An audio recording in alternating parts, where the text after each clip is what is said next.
Hello दोस्तों, मैं हूं मोहम्मद खुर्शीद ख़ान। आप सभी की खिदमत में मेरा प्यार भरा आदाब।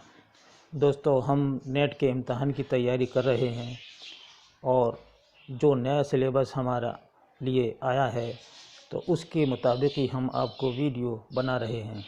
आज हम आपको पढ़ाएंगे गालिब जदीद शोरा की एक मजलिस में।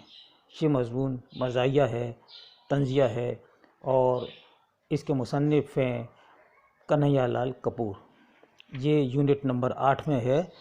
तो आइए पहले हम आपसे गुजारिश करते हैं कि अगर हमारा चैनल सब्सक्राइब नहीं किया है तो ज़रा करम इसी वक्त ही सब्सक्राइब कर लें, और अगर वीडियो आपको पसंद आती है तो लाइक और शेयर करें। हो सकता है आपके शेयर करने से किसी दूसरे का भी फ़ायदा हो जाए। तो पहले हम कन्हैया लाल कपूर के बारे में समझ लेते हैं कि कन्हैया लाल कपूर लाहौर में 1910 में पैदा हुए, वहीं आला तालीम हासिल की और अंग्रेज़ी के उस्ताद मुकर्रर हो गए। मुल्क की तकसीम के बाद हिंदुस्तान आ गए। यहाँ गवर्नमेंट कॉलेज मोगा पंजाब में प्रिंसिपल हो गए और इसी ओहदे पर फाइज रहे और यहीं इनकी वफ़ात हुई, यानी मोगा पंजाब में 1980 में आपकी वफ़ात हुई। वो हिंदुस्तान आने से पहले ही मशहूर हो चुके थे। उन्होंने अपने बाज़ मज़ामीन में ख़ास तरह की नस्र और शायरी के अलावा कई आम इंसानी रवैयों को तंज़ का शिकार बनाया है। उन्हें पैरोडी लिखने में ख़ास महारत हासिल थी।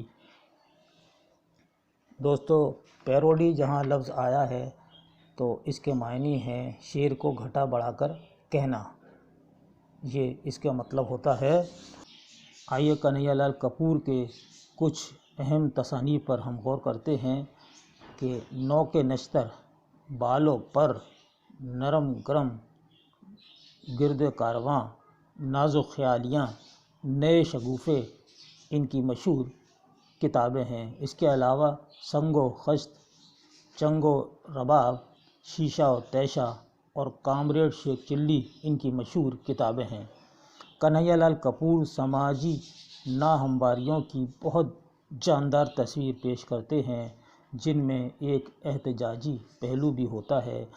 गालिब जदीद शोरा की एक मजलिस में इसमें उन्होंने जदीद शायरी और ख़ास तौर पर आज़ादाना शायरी को लतीफ़ तंज़ का निशाना बनाया है। गालिब के साथ मजलिस में शरीक सभी शायर कन्हैया लाल कपूर के मशहूर और मोतबर हम असर हैं, मगर उन्होंने गालिब के ज़रिए इनकी शायरी में पोशीदा मज़ाहिया पहलू वाज़ह करके पढ़ने वालों के लिए दिलचस्पी का सामान फराहम किया है। इस मज़मून में बालातर शायरी पर कन्हैया लाल कपूर ने लतीफ़ अंदाज में तंज़ किया है। इस तंज़ की खूबी यह है कि पैरोडी के रूप में इन शोरा की मशहूर जदीद नज़मों की मज़ाहिया अंदाज में नक़ल उतार कर शोरा की ऐसी जिद्दत पसंदी का मजाक उड़ाया है जिसमें तवाज़ुन की कमी है। गालिब जदीद शोरा की एक मजलिस में ये कन्हैया लाल कपूर का एक तंज़िया मज़मून है, जिसमें उन्होंने गालिब जैसे उर्दू के बड़े शायर को जदीद शोरा की मजलिस में कलाम पढ़ते हुए दिखाया है। ये एक फ़र्ज़ी मुशायरा है। कन्हैया लाल के तसव्वुर में गालिब जन्नत से इस दुनिया में आकर जदीद शोरा की मजलिस में अपना कलाम सुनाते हैं।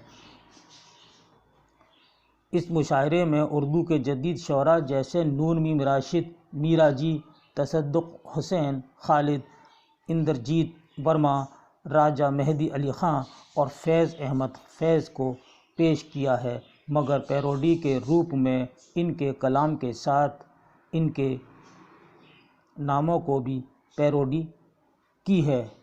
पैरोडी का मतलब आप समझ गए कि शेर को घटा बढ़ाकर पढ़ना।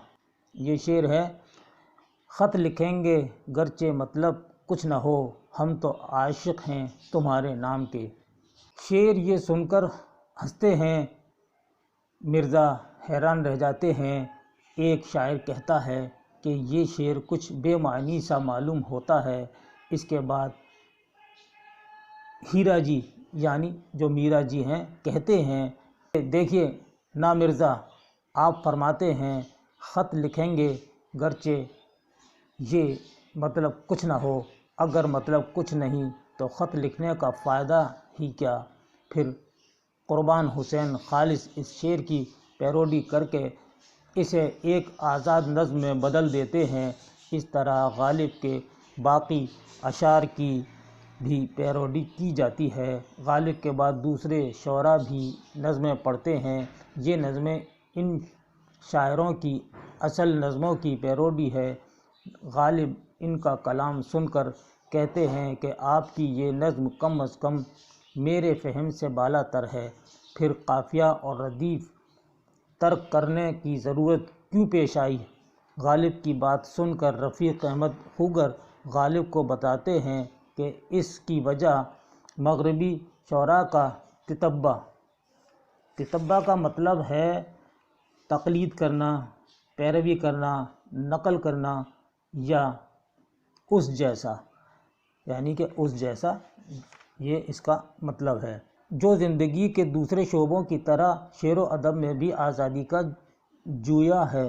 اب جویا لفظ یہ آیا ہے تو جویا کے معنی ہے، ہمیں یاد رکھنا ہوگا کہ جویا کہتے ہیں تلاش کرنے والا، جویا اس کے معنی تلاش کرنے والا، اور ایک آب جو ہے، یعنی جویا کا مطلب تلاش کرنے والا، اور آب جو، آب مانے پانی اور جو مانے یہ ہے، آتا ہے کہ پوکھر، تالاب جہاں پانی ٹھہرا ہوا ہو، یعنی ایسا گڈھا جہاں پر پانی اکثر ٹھہر جاتے ہیں، اور جگہ جگہ ہم نے جنگلوں میں دیکھے ہیں کہ تھوڑی تھوڑی جگہ پہ جہاں گڈھا ہوتا ہے وہاں پانی ٹھہر جاتا ہے، تو اس کو آب جو کہتے ہیں۔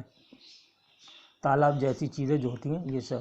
اس کے علاوہ دور جدید کی روح انقلاب، کشمکش، تحقیق، تجسس، تعقل پرستی اور جد و جہد ہے۔ ماحول کی اس تبدیلی کا اثر ادب پر ہوا ہے۔ غالب یہ سن کر نہایت گھبراہٹ کی حالت میں دروازے کی طرف دیکھتے ہیں، اور اس سے پہلے رفیق احمد خوگر عبدالحی نگاہ اپنا کلام سنائیں مرزا غالب بھاگ کر کمرے سے باہر نکل جاتے ہیں۔